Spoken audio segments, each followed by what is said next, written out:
अध्यक्ष महोदय, इस इकोनॉमिक सर्वे में जब हम दिल्ली की अर्थव्यवस्था के आंकड़े देखने जाते हैं तो ये दिखता है कि जो दिल्ली का जीएसडीपी है करंट प्राइसेस के अनुसार 2022-23 में 10,14,000 करोड़ था, लेकिन एक रिकॉर्ड 9.17% ग्रोथ दिखाकर 2023-24 में 11,07,000 करोड़ तक पहुंच गया है।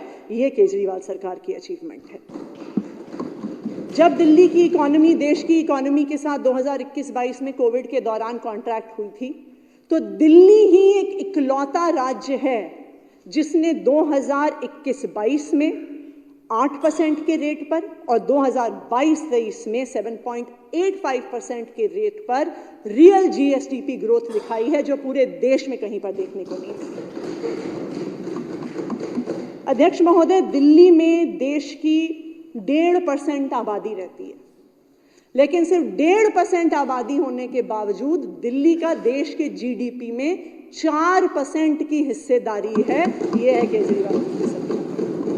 ना सिर्फ इतना, अगर हम पिछले 2 साल के आंकड़े देखने जाएं तो 2021-22 में दिल्ली के लोगों की प्रति व्यक्ति आय 3,70,000 रुपए के आसपास थी और मात्र 2 साल में दिल्ली के लोगों की प्रति व्यक्ति आय 4,61,000 पर पहुंच गई है, यानी 2 साल में 22% बढ़ी है।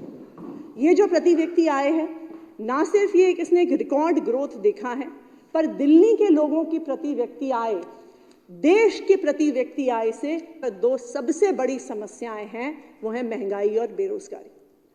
आज भारत का जो महंगाई दर है, जो इन्फ्लेशन रेट है, वो पूरी दुनिया में दूसरे नंबर पर है। पूरी दुनिया में सिर्फ एक टर्की देश है जिसमें महंगाई भारत से ज्यादा है। पिछले 10 सालों में हमारे देश में 70% से ज्यादा महंगाई बढ़ी है।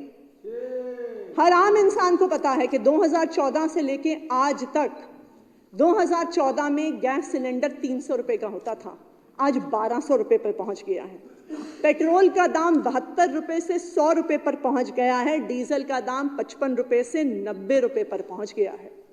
देश में महंगाई का दर 2023 में 5.65% था, जो मुझे लगता है कि पिछले देश के 75 साल के इतिहास में शायद इतना महंगाई दर नहीं रहा। लेकिन केंद्र सरकार के ही आंकड़े, अध्यक्ष महोदय, ये दिखाते हैं कि अगर पूरे देश में सबसे कम महंगाई दर किसी राज्य में है तो वो दिल्ली में है, अरविंद केजरीवाल जी की सरकार के तहत। जब केंद्र सरकार का जनवरी से दिसंबर 2023 से महंगाई दर 5.65% था, दिल्ली का महंगाई दर उसका आधा, मात्र 2.81% था। पूरे देश में सबसे कम महंगाई दर। दूसरी देश की सबसे बड़ी समस्या, अध्यक्ष महोदय, है बेरोजगारी। बेरोजगारी पिछले कई सालों से अपनी चरम पर है। अगर आप नेशनल लेवल का अनएम्प्लॉयमेंट का डेटा देखें तो 5.65% अनएम्प्लॉयमेंट आज देश में है। अगर युवाओं का ये आंकड़ा देखने जाएं तो वो और भी भयावह है कि आज हमारे देश में 25% युवा बेरोजगार हैं।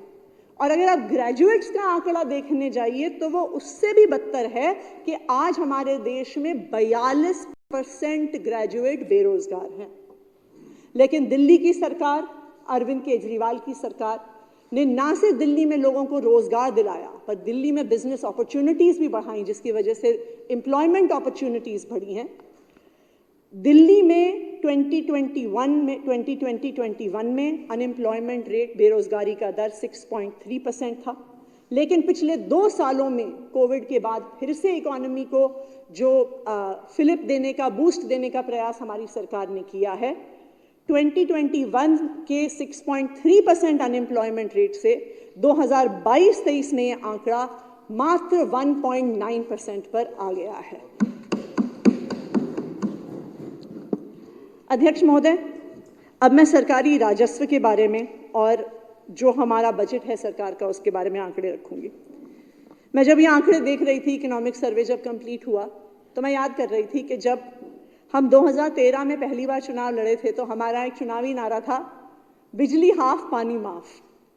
और उस समय लोग हम पे हंसा करते थे। वो कहते थे जी अरविंद केजरीवाल ऐसे ही सपने दिखाता है, ये संभव नहीं है कि वास्तव में बिजली हाफ हो जाएगी, पानी माफ हो जाएगी। और जो लोग कहते थे कि अच्छा ठीक है सब्सिडी देके कर लेंगे बिजली हाफ पानी माफ, उन्होंने कहा कि ये दिल्ली की अर्थव्यवस्था को, उसके राजस्व को डुबो देंगे, सारा सरकारी खजाना खत्म कर देंगे, इन लोगों से सरकार नहीं चलेगी। लेकिन आज अध्यक्ष महोदय, हम सबके लिए जो इस सदन में बैठे हैं, ये गर्व की बात है कि अगर आज पूरे देश में एक सरकार है जो वो मुनाफे में चलती है, फिस्कल सरप्लस के साथ चलती है, वो दिल्ली सरकार है, अरविंद केजरीवाल जी की सरकार है। 2021-22 में दिल्ली का रेवेन्यू सरप्लस 3,270 करोड़ था और 2022-23 में ये बढ़ के 14,450 करोड़ हो गया कि इतना खर्च करने के बाद भी जितना हमारा खर्चा है उससे ज्यादा राजस्व दिल्ली सरकार के पास है, उससे ज्यादा रेवेन्यू दिल्ली सरकार के पास है। दिल्ली सरकार ने 2022-23 में अपने राजस्व में 18% की वृद्धि को देखा है। और ना सिर्फ इतना, जैसा मैंने आपको कहा कि दिल्ली सरकार इस देश की एकमात्र मुनाफे में चलने वाली फिस्कल सरप्लस वाली सरकार है, और इसका कंपैरिजन मैं केंद्र सरकार से रखना चाहूंगी अध्यक्ष महोदय। आज की जो हमारी जो केंद्र सरकार है वो वास्तव में उधारी की सरकार है।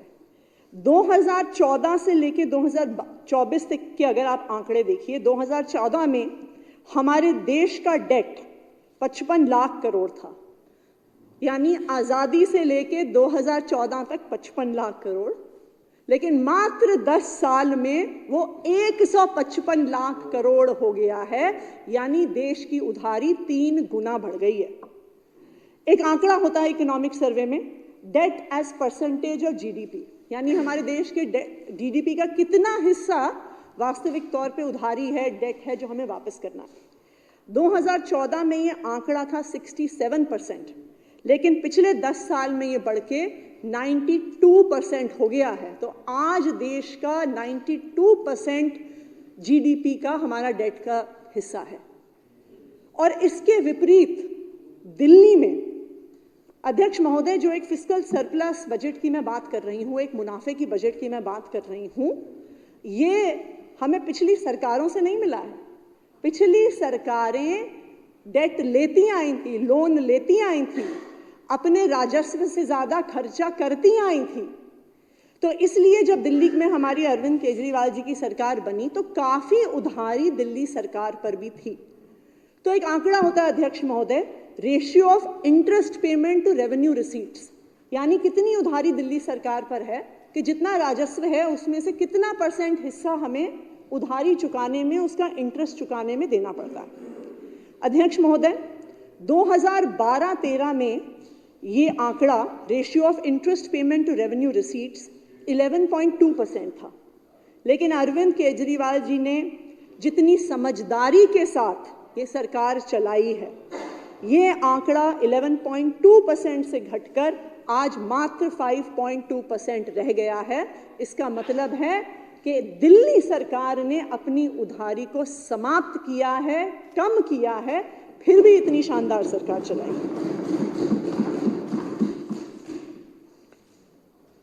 अध्यक्ष महोदय, दिल्ली सरकार दिल्ली के लोगों को बिजली फ्री देती है, पानी फ्री देती है, बस यात्रा फ्री देती है, अच्छी शिक्षा फ्री देती है, स्वास्थ्य फ्री देती है, मोहल्ला क्लिनिक और अस्पताल में हर इलाज फ्री देती है, बुजुर्गों को तीर्थ यात्रा फ्री देती है, फिर भी मुनाफे की सरकार चलाती है।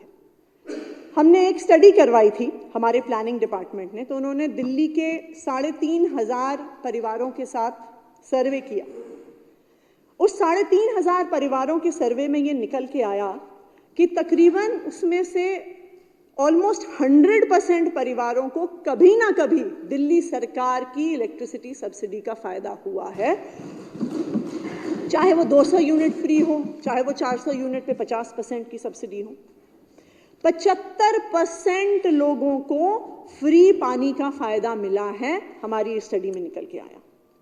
65% लोगों ने फ्री ट्रीटमेंट या तो सरकारी अस्पताल में या मोहल्ला क्लिनिक में करवाया है। 58% परिवारों की महिलाएं दिल्ली सरकार की फ्री बस यात्रा की सुविधा लेती हैं और 44% परिवार दिल्ली सरकार के शानदार सरकारी स्कूलों में अपने बच्चों को भेजकर अपना पैसा बचाते हैं। तो हर महीने हर परिवार का हजारों रुपए दिल्ली सरकार की पॉलिसीज की वजह से बचता है। अध्यक्ष महोदय, ऐसा नहीं है कि इन सब सुविधाओं के बावजूद दिल्ली की अर्थव्यवस्था बढ़ रही है, राजस्व बढ़ रहा है। मैं तो इस सदन को यह बताना चाहूंगी कि इन सब सुविधाओं की वजह से ही दिल्ली की अर्थव्यवस्था बढ़ रही है, दिल्ली का विकास हो रहा है। आप देखिए कि हर परिवार में बिजली फ्री, पानी फ्री, बस का किराया फ्री, स्वास्थ्य फ्री, हजारों रुपए हर परिवार के हर महीने बचते हैं अरविंद केजरीवाल जी की सरकार की वजह से। ये कहां जाता है पैसा? ये पैसा, आंकड़े ये दिखाते हैं, हमारी स्टडी ये दिखाती है कि उसमें से तकरीबन 62% जो परिवार हैं वो उसे जमा करके नहीं रखते, वो उसे खर्च कर देते हैं, चाहे खाने का सामान खरीदने में, चाहे अपने बच्चों को किताबें दिलवाने में, चाहे अप्लायंसेस खरीदने में, चाहे फ्रिज खरीदने में, चाहे एसी खरीदने में। तो ये 1,500 करोड़ रुपए से ज्यादा दिल्ली की अर्थव्यवस्था में घूमता है, दिल्ली की अर्थव्यवस्था को लिक्विडिटी देता है। हम law of supply and demand की बात पढ़ते आए हैं हमेशा से अपने इकोनॉमिक्स में। तो जो अरविंद केजरीवाल जी की सरकार ने सब्सिडीज देकर दिल्ली वालों की जेब में पैसा डाला है, उन्होंने इकोनॉमी में डिमांड क्रिएट की है, जिसके माध्यम से अब लोग बाजार में सामान खरीद रहे हैं, उनकी एक्सपेंडिचर करने की योग्यता बढ़ी। और यही कारण है कि अगर आप कोविड के जो इकोनॉमी श्रिंक हुई, जो डिप्रेशन आया इकोनॉमी में, दिल्ली की रिकवरी की स्पीड सबसे ज्यादा रही अरविंद केजरीवाल जी की सरकार की इन पॉलिसीज की वजह से। अध्यक्ष महोदय, जैसा कि आप जानते हैं, अब हमारा 9 बजट केजरीवाल सरकार इस सदन में प्रस्तुत कर चुकी है, 10वां बजट आने वाला है। हमारे बजट में हर बार सबसे बड़ा हिस्सा, तकरीबन 1/4 हम शिक्षा को देते हैं। और इस बार रिजर्व बैंक ऑफ इंडिया की रिपोर्ट आई जो हर स्टेट के बजट का एनालिसिस करती है, और उस आरबीआई की स्टेट बजट एनालिसिस की रिपोर्ट ने यह दिखाया कि 2022-23 में अगर हम सारे राज्यों ने कितना व्यय किया, कितना एक्सपेंडिचर किया, तो दिल्ली सरकार ने पूरे देश की सरकारों में से सबसे ज्यादा व्यय शिक्षा पे किया, 21.1% किया, जबकि पूरे देश में औसत मात्र 13.5% है। हमारे बोर्ड रिजल्ट्स के आंकड़े, आईआईटी जेईई के आंकड़े, ये तो अक्सर हम रखते ही हैं सदन में, लेकिन आज मैं एक और आंकड़ा सदन के सामने रखना चाहूंगी कि दिल्ली की ग्रोस एनरोलमेंट रेशियो, यानी कितने बच्चे हैं जो दिल्ली में स्कूल में पढ़ रहे हैं। अक्सर हम देखते हैं जब बच्चों को स्कूल भेजने की बात आती है तो स्कूल के शुरुआती सालों में तो बच्चों को स्कूल में एडमिशन दिलवाया जाता है, लेकिन जब सरकारी स्कूल में पढ़ाई की व्यवस्था ठीक नहीं होती है तो अक्सर एक गरीब माता पिता को लगता है कि भाई कुछ पढ़ तो रहा नहीं है, कुछ सीख तो रहा नहीं है, नौकरी तो मिलनी नहीं है, तो इसको स्कूल से बाहर निकाल कर काम ही करवा लो, 2 पैसे ही कमा लेगा। लेकिन अगर, और मुझे लगता है कि यह आंकड़ा दिल्ली के सरकारी स्कूलों में कितना सुधार आया है उस बात को दिखाता है कि ना सिर्फ दिल्ली का gross enrolment ratio primary schools में हाई है, लेकिन सीनियर सेकेंडरी स्कूल में यानी 11वीं 12वीं में, जबकि पूरे देश में 57.05% ही बच्चे 11वीं 12वीं तक पहुंचते हैं, दिल्ली में ये आंकड़ा 95% है। इसका मतलब जो बच्चे स्कूल में घुसते हैं नर्सरी में पहली कक्षा में, वो अपनी 12वीं तक की पूरी पढ़ाई करके ही बाहर निकलते हैं, वो ड्रॉप आउट नहीं होते, शिक्षा व्यवस्था से बाहर नहीं निकलते। अध्यक्ष महोदय, हमारा इकोनॉमिक सर्वे ये भी दिखाता है कि केजरीवाल सरकार ने 16.17% खर्चा पब्लिक हेल्थ और फैमिली वेलफेयर पे किया। दिल्ली में हेल्थ का बहुत इंफ्रास्ट्रक्चर है अध्यक्ष महोदय, वो दिल्ली सरकार का भी है, एमसीडी का भी है, प्राइवेट भी है, जिसमें 92 hospitals, 39 primary health centres, 1650 dispensaries, 124 maternity homes, 46 polyclinics, 1000 nursing homes हैं। लेकिन इस पूरे आंकड़े में से एक बड़ी संख्या दिल्ली का जो पूरा हेल्थ इंफ्रास्ट्रक्चर है वो केजरीवाल सरकार का ही है। आज केजरीवाल सरकार के पास 38 मल्टी स्पेशलिटी और सुपर स्पेशलिटी हॉस्पिटल्स हैं, 521 मोहल्ला क्लिनिक हैं, 175 डिस्पेंसरीज हैं, 60 प्राइमरी अर्बन हेल्थ सेंटर्स हैं, 30 पॉलीक्लिनिक्स हैं, 55 आयुर्वेदिक डिस्पेंसरीज हैं, 25 यूनानी डिस्पेंसरीज हैं और 117 होम्योपैथिक डिस्पेंसरीज हैं।